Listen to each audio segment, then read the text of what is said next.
और लवली गौरैया पीकू के नया घर खातिर जगह हवा में उड़ के तलाश करे लागल।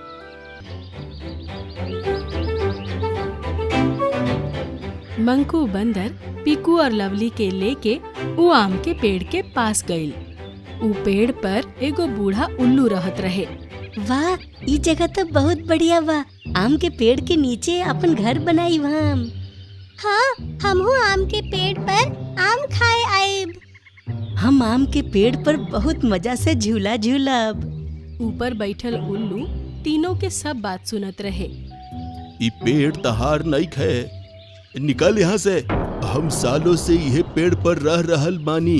एजा हमरा सिवा केहू ई पेड़ पर नहीं खे रह सकत। अरे अरे, ई कैसे हो सकता? औरी हम पेड़ के ऊपर ना, पेड़ के नीचे घर बना रहल बानी अपन दोस्त पीकू खरगोश खातिर। ई सब हमके नहीं खे पता। ई पेड़ के ऊपर चाहे नीचे केहू नहीं खे रह सकत।